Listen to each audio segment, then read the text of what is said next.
Hello, everyone. My name is Mitchell Kapoor. I'm a senior biotech analyst at H.C. Wainwright. It's my pleasure to welcome you to our H.C. Wainwright at Home series.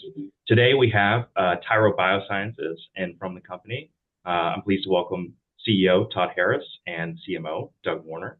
Thank you both for joining us today. Thanks, Mitchell. It's great to be here. Thanks for having us. Great. Yeah, it's our pleasure. We're gonna have a fireside chat, cover all the different bases that you all are working on. But to set the stage for investors who may be catching back up on the Tyra story, or those who may have not been familiar with the Tyra story, could you just give a brief introduction in the current pipeline initiatives that you all are focused on? Great. Let me start us there. So Tyra Biosciences, it's a discovery and development company. We have two active phase twos with our lead compound, which is an FGFR3 selective inhibitor. And they're in two really unique and exciting and large opportunities. One in bladder cancer, specifically where we're advancing it right now is in the intermediate risk FGFR3 positive non-muscle invasive bladder cancer setting. And FGFR3 positivity is quite high in this setting. It's 70 to 80% of all patients. And it's the largest segment of bladder cancer patients is actually the intermediate risk segment. There's nearly 700,000 patients living with bladder cancer today in the US. So a really exciting opportunity there. And then achondroplasia, where FGFR3 alterations drive the skeletal dysplasia condition that is commonly, called dwarfism, leads to not just short stature, but very serious complications and health complications throughout life, like the need for surgeries on the foramen magnum, spine, and other ways. So what we have is a drug we've made in-house through our SNAP chemistry platform. It's highly selective for FGFR3, which sets it apart from everyone else who's done development here. And it's demonstrated proof of concept now with really compelling efficacy in a late-line cancer setting and really compelling tolerability and safety. We do have other compounds advancing in the clinic as well, Tyra-200 and 430, all homegrown molecules. And we maintain a really active discovery shop in addition to that development activity. Great. Thanks. With dabogratinib in MIBC, Tyra 300 now renamed to dabogratinib officially.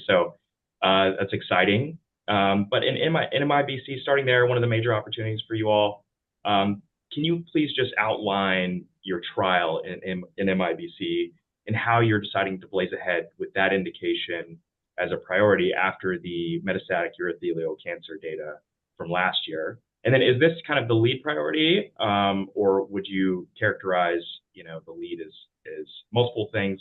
Just, tell us where this sits in your terms of your priorities. Yeah, let me kick it off and hand it over to Doug. We love both our children equally. These are compelling, exciting, very different opportunities when we look at intermediate risk NMIBC and achondroplasia. What joins them together is just simply the science. These are FGFR3 overactivity or constitutive active conditions. And we've made a very selective oral bioavailable, very well tolerated FGFR3 inhibitor. So it's just only natural to be pursuing with this drug both the opportunities. We're excited about them equally. We're advancing them equally forward today. There's obviously nuances and differences as we get towards commercialization, but the plan is to prioritize really both of these separate indications. Doug, do you want to talk about the study design for Sure. intermediate NMIBC study? Yeah, so it's a phase 2 study that's enrolling patients with low-grade intermediate risk NMIBC who have activating FGFR3 gene alterations, and patients are randomized to a dose of dabogratinib at 50 or 60 milligrams QD. And it's a marker lesion study. So the primary endpoint is 3-month complete response, and secondary endpoints include duration of response as well as time to recurrence. And the study does have the option of opening up a third arm based on the data that we see in the primary two arms of the study. Great. Just, thinking about the study design in terms of the randomization to the daily dose of 50 milligrams versus 60, with a possible third cohort, could you walk us through, how you got to those dose levels, for the PK/PD bridging from the SURF 301 study? And what target coverage are you expecting to achieve at those dose levels? Yeah, Mitchell, let me start us off. It's a really great question. It's one of the most common questions we get from investors. And we, you know, stand on the shoulders of giants in science. And want to give great respect to the folks at J&J that have done really meaningful development with erdafitinib, a pan-FGFR inhibitor. That is a drug that's approved in the late line setting. They did a series of dose exploration, PK/PD work, and they even explored the intermediate risk NMIBC setting. And they explored it at a lower dose, which was driven by the need for a better tolerability with that drug. It in the end wasn't sufficiently tolerated. But what they highlighted there is that target coverage could be different between metastatic urothelial and NMIBC, and drive compelling results in both. They saw at a low dose a 87% CR rate in a intermediate risk non-muscle invasive bladder cancer chemoablative study. And that 6 milligram dose was actually explored at MUC and not as effective as their 8 to 9 milligrams that was ultimately on label and pursued. And the difference in target coverage there was a difference of 8 to 9 milligrams covering the IC90 of the target fully, versus their 6 milligram covered an IC50, not quite getting to IC90. But there is evidence in their preclinical models that they were able to see bladder accumulation. So I spent a lot of time talking about erdafitinib, and why? Because it's really our best benchmark for understanding FGFR3 engagement. And we can now take the multiple doses that we studied in our phase 1. And what we learned there is that once we got to 90 milligrams, we were able to show that IC90 complete coverage generated at 90 milligrams or above in the data we shared in the fall, over 50% ORR, and really great tolerability. But we also had 10 patients treated at a 60 milligram dose, and we were able to track that PK and note that it had a very similar exposure and target engagement, predicted target engagement, as erdafitinib's 6 milligram dose, where they were very successful in this setting.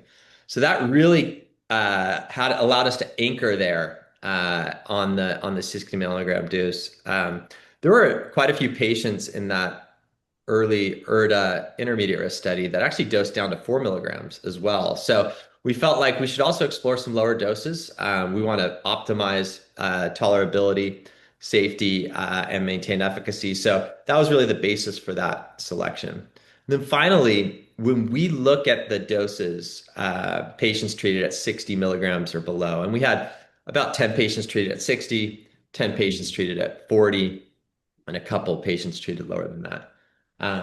We saw a really pristine safety profile. The things that show up when we really push the dose in the MUC study was we started to see some diarrhea, kicked in early, was very addressable with Imodium, and we saw some AST and ALT levels that were largely low grade and asymptomatic.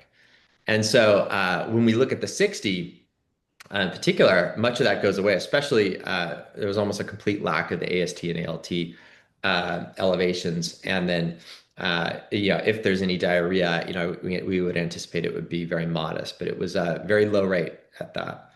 So we feel like, and as we shared this with urologists, that profile of safety is absolutely a winning profile.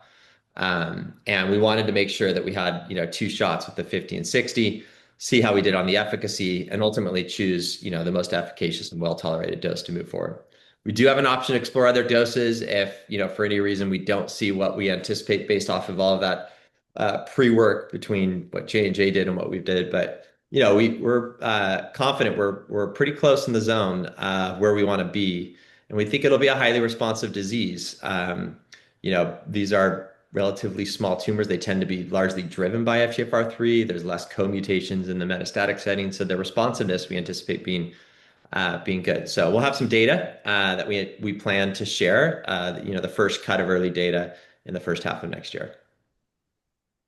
Great. Yeah, and I imagine the two doses satisfies the Project Optimus requirements from the FDA as well.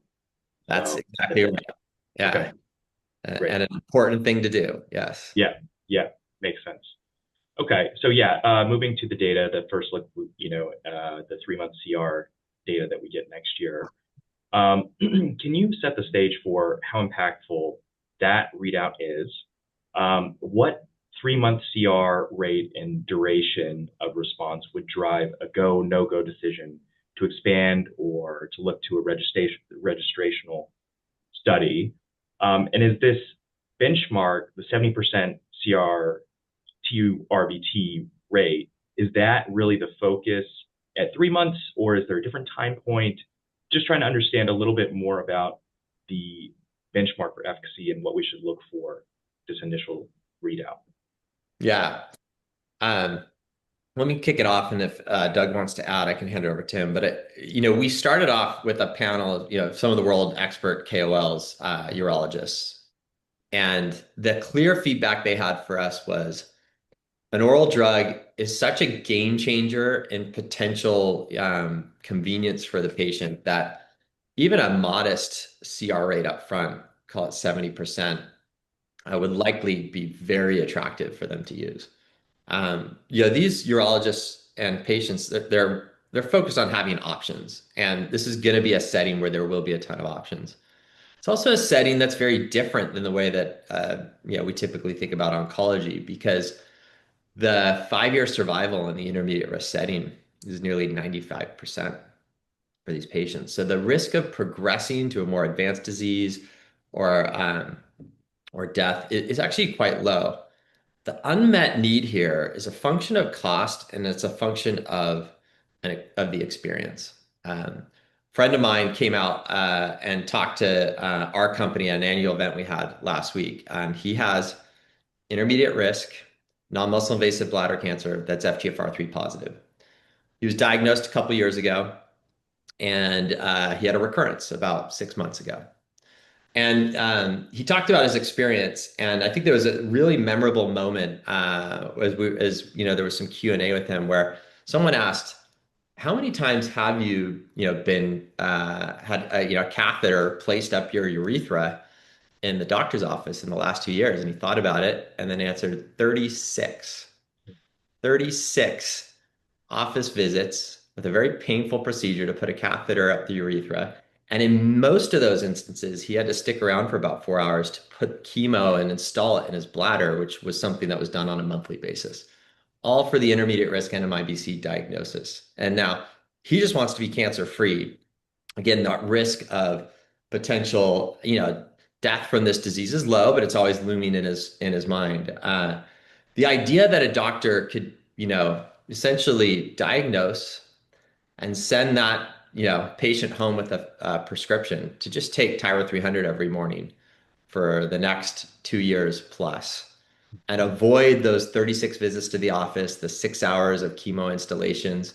It's a total paradigm shift.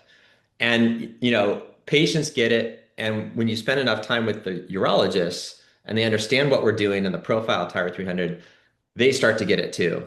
Again, it's going to be great to have options, and intravesical options, I think, in surgery will ultimately still play roles in this setting.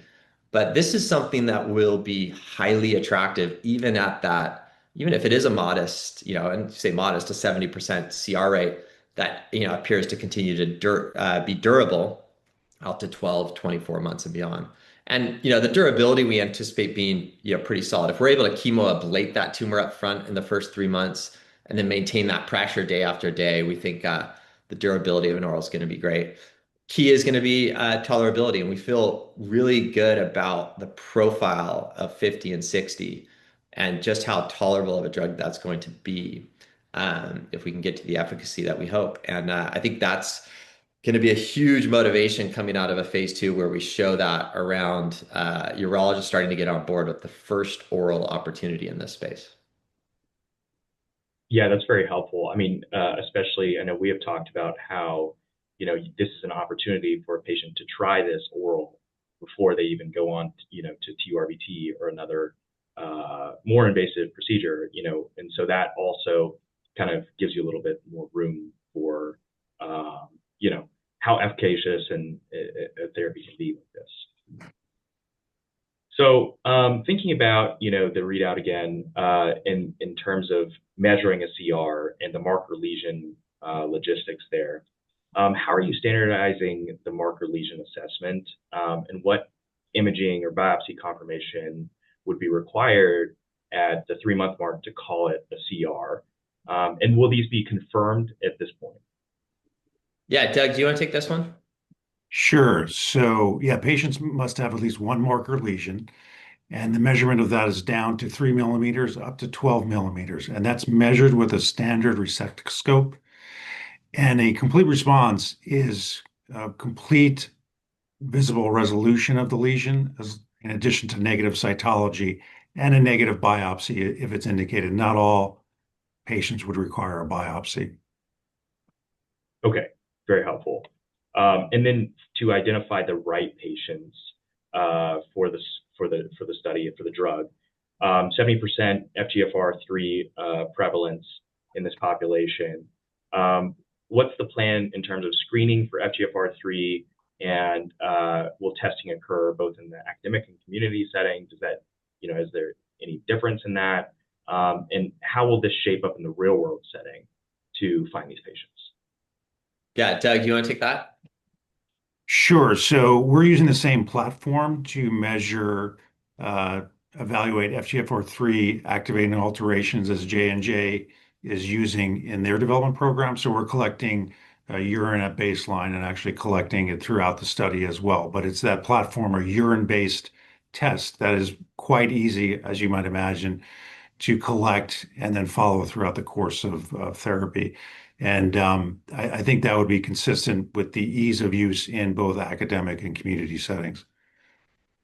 Okay, got it. Very helpful.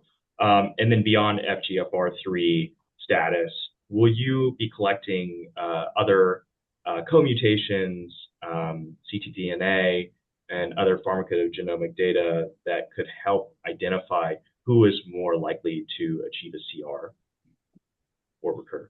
Yeah, so we will be collecting at baseline, as you mentioned, ctDNA, and then throughout the study. And we'll be evaluating, we'll be doing complete genomic profiling as well as looking at changes from baseline. We're also going to be looking at tumor-derived exomes at baseline and throughout the study.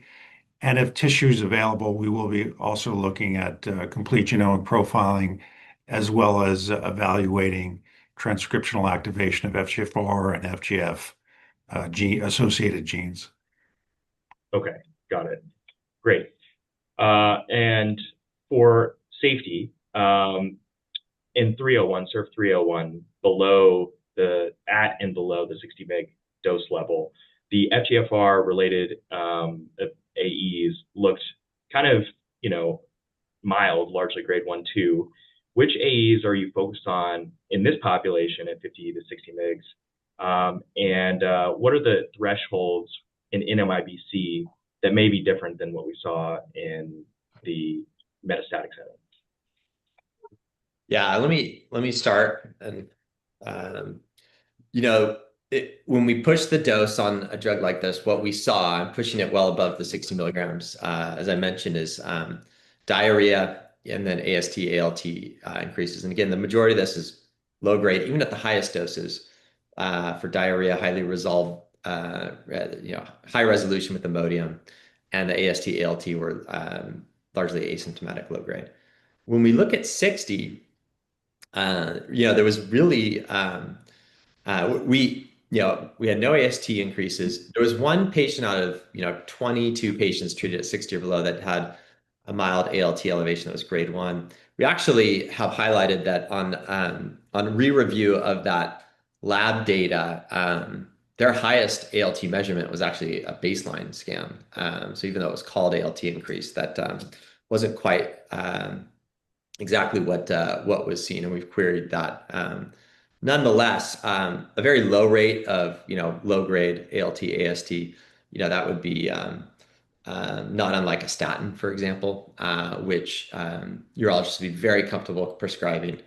And a blood draw is a very simple thing to do in an in-office procedure if it really did ultimately require that. And I'm not saying it would. We'll have to see what the data say.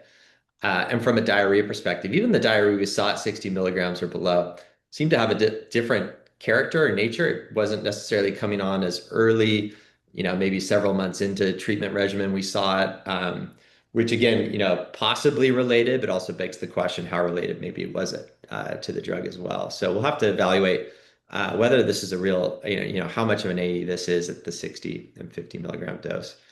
No discontinuations or disruptions, no hyperphosphatemia at 50 and 60 mgs. That's a really clean and important profile when you compare it to the pan-FGFR inhibitors. Even at the low dose with erdafitinib, I think it was nearly 100% hyperphosphatemia at that 6 milligram dose. Okay. And so, yeah, no hyperphos at 50 to 60 mgs. So you wouldn't anticipate any prophylactic binder use or anything at this dose level. Monitoring is fine at this dose. Absolutely. Yeah, that we anticipate that should be just fine. Great. Okay. And moving on to, competitive context, erdafitinib, you'd mentioned the 83% CR. They had, a notable tox profile. Could you talk about how you expect dabogratinib selectivity and daily dosing to translate into real-world persistence and adherence to the therapy versus oral pan-FGFR or intravesical therapies as well? Yeah, the oral pan-FGFRs, you just have to look at the label to kind of learn what's going on. 1 in 4 patients dose reduce or discontinue oral ERDA because their fingernails are starting to peel off and become extremely painful. 1 in 5 patients is dose reducing because the sores in their mouth are becoming pretty excruciating. And then, nearly as many are coming off because of rashes in the palms of their hands and their feet, and some eye conditions as well. We know that the A's I just highlighted are driven by FGFR2 inhibition. And we know that because of relays, highly selective FGFR2 inhibitor really exacerbates those same AEs at similar rates in their studies in intrahepatic cholangiocarcinoma. So, we've validated in our hands now the massive reduction down to single digits of nearly all of these AEs in patients that would otherwise be, 50, 60%. And so our confidence is really high that, that selectivity profile we built in from the beginning is playing out with the clinical manifestation of AEs. And when we look at the 60 milligram dose, it even cleans up that profile further. Okay. And whenever you're thinking about, positioning versus TAR-210 on, like setting of care or patient convenience, how do you see that landscape evolving? Yeah, TAR-210, I think it's in a really exciting program, and I anticipate they're going to get some really nice data out of their Moonrise-1 study, which is an adjuvant study. I think they would also be wise, and I think they are, to maybe do a chemoablative, maybe single arm alongside of that, because I think that would be a really interesting use, and they seem to have some activity there in the intermediate risk setting. But I think the really important thing to highlight here is this should be efficacious. That FGFR3 engagement locally delivered has shown really promising POC in phase 2. However, this is it's a device in your bladder that is eluting drug. It's something you're going to feel every second of every day when you have this pretzel or TAR-210 installed.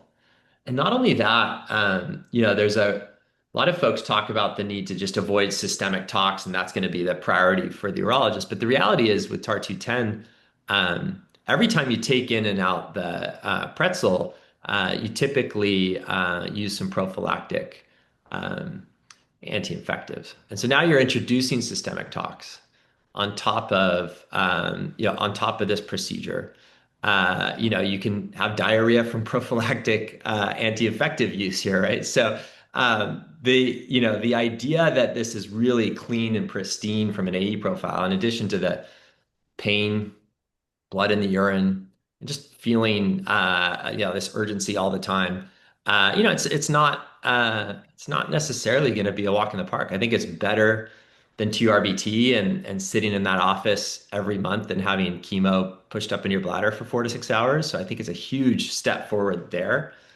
But again, when you compare that to a well-tolerated oral that you take every day with the systemic profile that we are, seeing and that we've seen in MUC, I think this is, when urologists really sit down and talk with us and sort of get it, the term we often hear is game changer, and I think it will be. It'll be potentially the first oral, and it'll be an absolutely compelling option for patients versus all of the intravesical repeat procedures that it will be demanded from CG Oncology, Urogen, and just about everyone else that's developing in the space. Great. I want to jump ahead a little bit to the community channel dynamics. We've talked about Euro GPO, and I think that that is a rather complex topic. So maybe you can help explain to those who may not be familiar with, how some of these drugs reach patients and kind of the model in a setting like NMIBC. And can you just talk about like that blueprint for distribution and support of dabogratinib, if successful, in making that easy prescribe, dispense, and monitor in that setting? Yeah, thanks for highlighting this. It's a really important piece because one of the immediate reactions we often hear from folks is, don't urologists love doing procedures, and why would they give an oral? And I think historically that proclivity for procedures, if you go back 20 years, that was the way their practice was driven. The economics were almost 95% driven by TURBTs, intravesical cystoscopies, and manipulation of the bladder. But fast forward, there's been a big evolution, and you mentioned Euro GPO, and they've been a big part of this. The evolution came with the oral prostate cancer drugs, Zytiga, and other drugs more recently, like Orgovyx. These drugs started to replace procedures with with an oral format. And in an effort to really help urologists maintain these patients in their practice and not just lose them to the academic medical centers, which are even further afield from where these patients live, Euro GPO actually came along to help them, one, learn the management of these orals, but two, go ahead and set up an in-office dispensed pharmacy that was licensed by their respective state, and then be a service provider for dropping and shipping that drug, but also commanding the reimbursement and negotiating with pharma on discounts and rebates that then they share with the practice.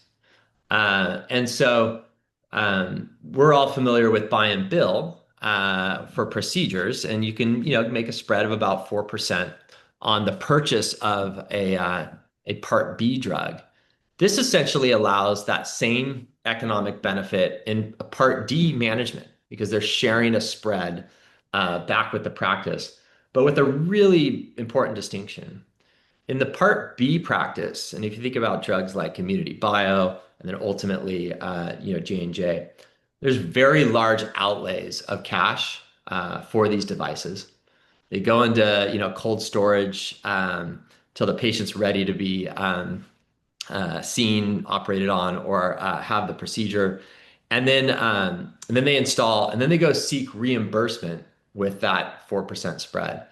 But we hear from practices talk about how they have to withhold partners' checks to be able to outlay the cash for Immunity Bio and other higher price drugs that are coming along because they're waiting for reimbursement of that 4%. For the oral drugs, it's actually not a working capital issue at all. There's no immediate outlay and then waiting for cash. It's actually, Euro GPO has helped guarantee reimbursement, Part D reimbursement, even before the drug is prescribed or even before the drug is really ordered for drop ship. so that they're getting that spread before or even without any need for outlaying any cash. So it becomes a really convenient way. And as a result, you've seen since 2008, Part B spend or Part B revenue into the urologist app, practice has grown from about 5% to about 15%. But out of nowhere, Part D revenue, this is the, oral drug spend, has grown to be 15% as of 2021, but the Euro GPO folks have hinted this may be upwards of 40% today. Huge driver. And they have these in-office dispense pharmacies covering nearly 80% of lives treated by the community urologists. They're not focused on the academic medical center, but 70% or so of patients are in the community. And the academic medical centers, I think, have their same, similar ways and incentives where an oral is going to be very attractive based off of the patient experience as well. So, all of this comes together to highlight that the market's really well primed for an oral, thanks to all the work that's gone into the prostate cancer drugs. And I think just on a personal note, we were really pleased to bring Adele Golfo onto our board towards the end of last year. And she was the one that actually commercialized Orgovix, which has been a very successful launch using EuroGPO, obviously using this format to replace Lupron, a procedure that's Part B billed, with a Part D drug. And, she works with us actually quite closely on building out our commercial launch plans and commercial model and market research, because this is ready for bladder cancer. No one's done it yet, but because it's the same prescribing physician, it's a model that's ready to go for a drug like dabogratinib. Yeah, it sounds kind of like a plug and play situation, especially with having the blueprint, the personnel to get this done. When you're translating that to having a physician, test for FGFR3, and when they're thinking about economics, like, can you just set the stage of like how that would look in a practice of like when the physician says, "Hey, this makes sense for me," or is it something that they get in the habit of doing? How does that whole dynamic play together? Doug mentioned the convenience of tests like the Prednisone test that we're using with urine. These things turn around very quickly. And given the high proportion of patients that are FGFR3 positive, 70%, it's really a no regret move on the part of the physician to go ahead, test eligibility, and then prescribe a treatment plan that could be oral if you're FGFR3 positive, but then might look at other option if you're in that smaller percentage of patients that's not, and where an intravesical or other treatment might be warranted. Got it. Great. Okay, so moving on, I don't want to spend too much time on the metastatic urothelial carcinoma setting, but a lot to unpack there. We could spend hours talking about everything in the pipeline. But just briefly, could you just recap kind of what we saw last year and contextualize the efficacy and safety versus the pan-FGFR inhibitors, such as erdafitinib, and like where does that leave you for future potential for this program? Doug, maybe you could speak to the data, and then I could speak a little bit on the how we're prioritizing this among our other opportunities going forward. Sure. As Todd alluded to before, we saw a partial response rate of 54.5% in the 90 milligrams and above dosing. And the safety profile was dramatically improved compared to erdafitinib. We're talking from 70% nail toxicity in erdafitinib to one case in our trial. Similarly, we had one case of stomatitis out of 15 patients. So FGFR2 toxicity was just dramatically lower. It was really a paradigm shift. And then FGFR1 toxicity, hyperphosphatemia, was also dramatically lower. We had two cases out of 15, so 12, 13% hyperphos rate. There's only one patient that required a phosphate binder, and as Todd alluded to before, reading through to the lower doses, we presented the phosphate data, and we essentially saw no change in phosphate levels at the 40, 60, and even the 90 dose when you look at the data itself.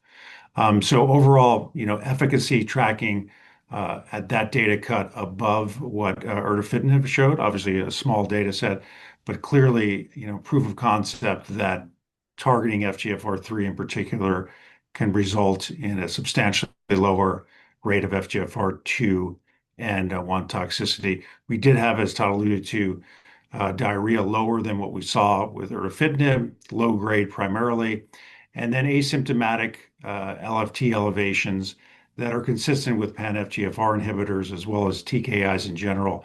And these are completely reversible, asymptomatic, and consistent with our preclinical talks, which showed there was no evidence of hepatic cell necrosis. So, very, very good data, prove the concept of targeting FGFR3 as showing a substantially better tox profile. Great. Okay. And then, the last thing to round out, just understanding about this setting, could you talk about any progress or when we could hear next about, how these patients are doing? There were a few patients who were just shy of that 30% tumor shrinkage mark. Is that something where those could mature and deepen over time, become additional responses to make this data set look even better? Yeah, we've actually really tried to round out the phase 1 portion of this study since disclosing that data. We had done some exploration with BID dosing. What we learned with BID dosing is it didn't improve the tolerability. And so rather, actually, it felt like from what we were seeing, twice a day dosing might have increased a little bit on the diarrhea relative to the same amount given once a day. So we quickly said QD's optimized for tolerability. And then we wanted to look at just, a little bit higher doses. So we prioritized looking at 100 and filling that up. So that's data we've actually been collecting throughout the year. Again, so that we could set ourselves up from an Project Optimist perspective to have a discussion with the FDA coming out of the phase 1 that we had 2 doses with distinct PK and activity and safety that could then be prioritized for a phase 2. So all of that work has progressed very well throughout this year. Plan is to go ahead and wrap up that phase 1 as really our next step. Talk to FDA about what a development plan would look like in the metastatic urothelial setting and have that option to move forward. Mitchell, you and I were chatting a little bit before this call. From a prioritization perspective, this falls behind the other activities that we're doing. From the cost of capital to move this forward, and the size of the population, given that FGFR3 positivity is it's quite a bit smaller in the metastatic setting. It's about 15% of patients versus that 70% in the IR and MIBC setting. Just the unmet needs that we could address by prioritizing and putting the cash near term in the intermediate risk setting, and then on the ACON and other growth conditions, those are really important uses of the capital we have today. It's no surprise, biotech market hasn't gone gangbusters this past year. There's been a few years of challenges, and so we really consider the capital that we have quite precious. We are well capitalized for the next several years. At different points in time, we'll want to raise more money to go the full distance. And we feel very confident that the data that will help us get there and that will really return the greatest investment is going to be what we're doing today in the intermediate risk NMIBC setting and the achondroplasia setting, and even in some of the other skeletal conditions that we might do as well. So with that prioritization, it's an option. We're not really committing to timelines. Certainly with improved cost of capital over time, I think is a really important population to address. But we're very focused right now with the 2 open phase 2s that we have. Great. Yeah. And on that note, and the other key indication for dabogratinib, ACH, want to move on to that and talk about the opportunity there. So with the BH301 study for achondroplasia, you're starting at the 0.125 to 0.5 mg per kg dose level with a sentinel safety cohort. How did you translate those pediatric exposures from the 90 and above dose level? And how do those compare to infigratinib's dose levels in pediatrics? Yeah. Again, you're hitting the number one question investors love to explore. And this is the number one question for us to get right as well. We really, you want to get the dose right here and be successful. And we feel confident we're in a really good zone with where we're testing. First off, a really exciting day for us because we announced this morning our first child dosed in the Beach 301. And I really just want to commend the community that's really gotten behind our approach with a lot of enthusiasm. That's the investigators, advocates, families that are really thrilled to have this FGFR3 selective option advancing, as are we. Um, it's a humbling experience, truly, working with these families and with these kids. They have a ton of hope. We have a ton of hope, and we want this to go incredibly successful. And I think we're poised to do that now, as we're getting these, our site set up. The engagement continues to improve. Um, and I think what we're able to articulate to these families that's so important is really the idea of what does FGFR3 selectivity do for you? How does that change, the paradigm from what other treatment options that have come along? And the condition is 99% driven by the same amino acid alteration, a glycine at the 388th position switching to an arginine, which then further stabilizes FGFR3 in the membrane and causes, overactivity as that, increased expression of FGFR3 interacts with FGF ligand. And because of FGFR3's primary role in chondrogenesis as a negative regulator, these children from the third trimester and then throughout their, years of open growth plates are going to see significantly reduced chondrogenesis impact that leads to shorter long bones. It also leads to these complications like foramen magnum stenosis, spinal stenosis, really scary sleep apnea and airway obstruction challenges that happen with just these little infants as parents bring them home. And anything that you can do to improve, or if you will, reverse the effect of this FGFR3 overexpression, has the promise of making a huge impact. We first saw that in our preclinical models, where we put up really exceptional data with impact on foramen magnum, impact on histopathology, impact on long bone growth, that really exceeded what others had seen across the board. What was most exciting for us is when we got into the clinic in the metastatic urothelial setting and we dosed through our 40 milligram adult dose and we looked at the PK exposure, we were able to match that 40 milligram dose exposure with the exposure that was so highly effective in our preclinical models. And that's something that with a pan-FGFR inhibitor, you simply can't do. Infigratinib did test, or BridgeBio did look at some higher doses in animal models. They saw better results, but those exposures translate to higher doses than they're actually using in their phase 3 because of the off-target effects of FGFR1 and 2. So we created this therapeutic index with the FGFR selective that allows us to explore the 4 doses that we're testing in Beach 301. And the highest dose, that 0.5 mg per kg, is roughly equivalent to a 40 mg adult dose. The average adult was 80 kilograms in our MUC study. So we are excited about the ability to get to these doses that were so effective in hitting all of the phenotype changes that you would want to hit in a preclinical model. It's not just that, though. There's really, really good data genetically, preclinically, and now clinically about the power of the FGFR3 target as it relates to growth and chondrogenesis.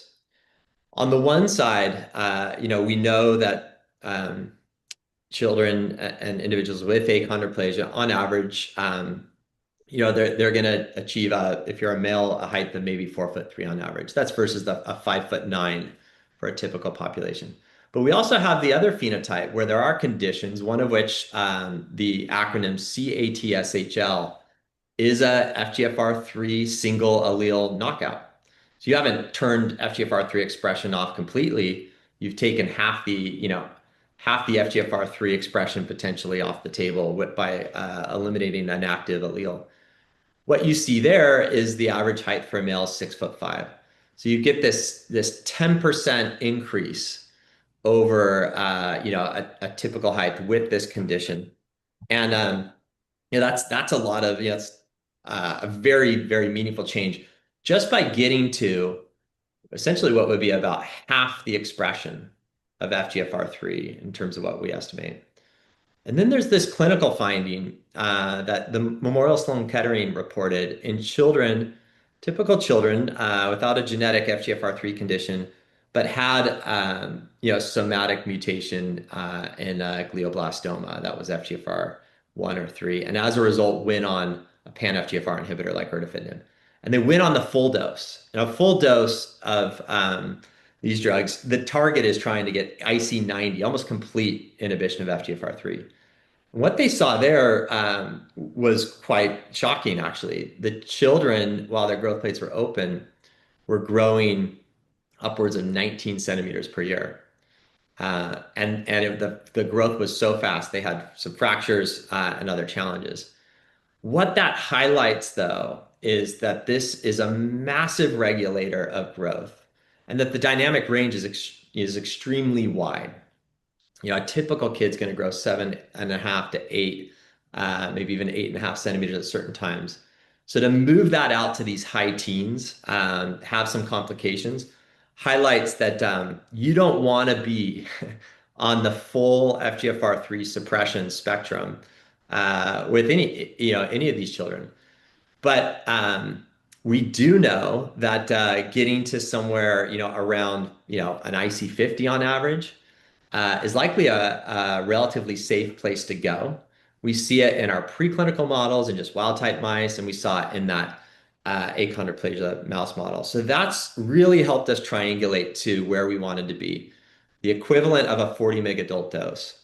And again, that was an incredibly well-tolerated dose that we put 10 patients on in our MUC study, which gave us immense confidence that as we go into children with the weight-based dosing and we move up these doses, we have a great shot at optimizing growth in the way that,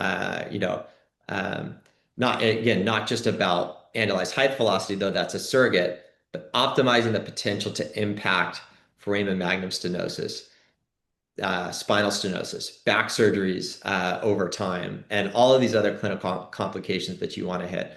But it really comes down to FGFR3 engagement and hitting it at the right dose. And strongly believe you can only get there where you want to be with an FGFR3 selective. BridgeBio with their pan-FGFR at the dose they're getting to, they're seeing similar efficacy as CMP.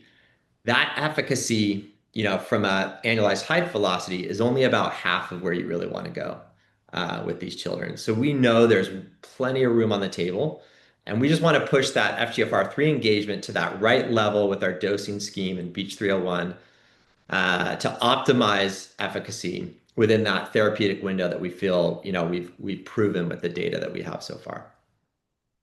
Great. Okay. And then, thinking about the efficacy bar, one of the questions we get from investors is infigratinib and Voxzogo are getting to this 6 centimeters per year. And I know we've talked about it, but maybe it's helpful to just run through, what level of AHV and cumulative adult height gain would establish true differentiation. And is there a limit? Is there a target? Could you help set the stage for what you're looking to achieve on AHV and height gain? And then you mentioned a couple of other things to differentiate. Could you just talk about like what you're looking for to be a differentiated profile other than AHV and height gain? You bet. BioMarin and Ascendis have done some really nice work recently highlighting kind of what the hope should be. In children that don't have an FGFR3 driven growth stature condition, CMP can have a significant impact because the brake isn't on. They can push on the accelerator. And they've moved kids that had a baseline of under 4 centimeters to 8.5 centimeters per year and report really compelling safety, and a really exciting outcome. A small group of children, but nonetheless, that's doubling the efficacy they're able to get to in ACON. And it's you're doing it safely in these situations. Ascendis combined with growth hormone and saw 9.2 centimeters per year, and report a safe outcome for these kids where they see that. So that's an amazing target, and it's quite a bit better than 6. And you're not going to get there, we strongly believe, without getting the right level of FGFR3 engagement. And again, it's not just about the AHV. It's really the promise of when you're able to, reverse the effect of this alteration to bring expression activity down. The other health complications that children, families, and adults ultimately suffer, we have the potential with that right level of target engagement to meaningfully change those. And it's been a struggle to date to show improvement with the height that they have demonstrated on some of these metrics. So we're excited about that in particular, especially as we go into younger kids than this study, the opportunity to really start to see these meaningful changes on foramen magnum, cutting down on surgeries, I think is going to be really exciting. Great. That's very helpful. And selectivity perhaps matters more in pediatrics than adults. So, with the selectivity profile, what pediatric specific safety risks do you think that you're mitigating most? And how are you designing the safety assessments to highlight differentiated profile?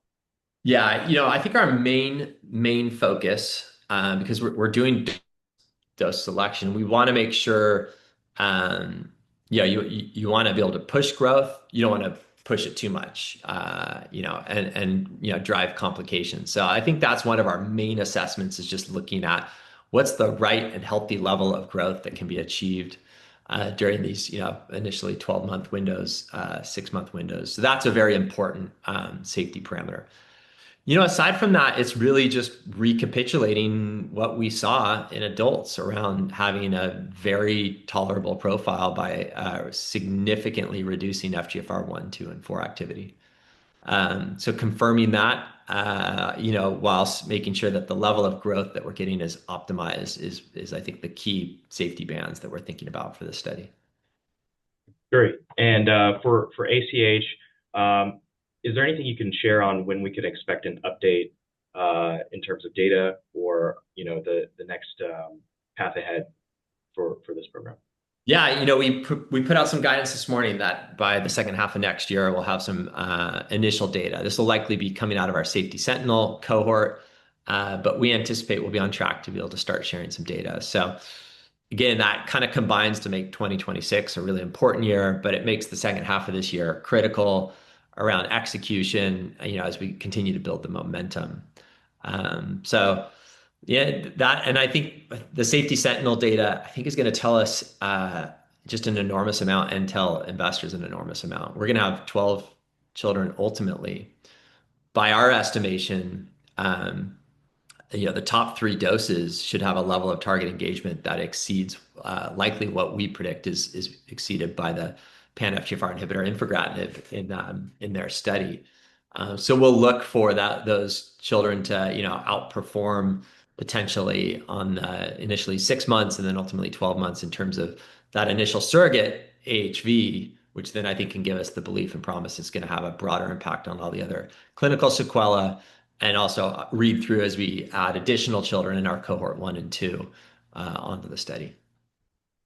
Great. Okay. And then moving on to manufacturing and formulation for dabogratinib, one of the dynamics I think is interesting, which would be helpful to highlight for investors, is the pricing in managing multiple different dose levels of dabogratinib across oncology and the pediatric microdose formulations, the tablets versus the capsules. Could you just talk about what that would look like, just pricing and manufacturing, all of that kind of information?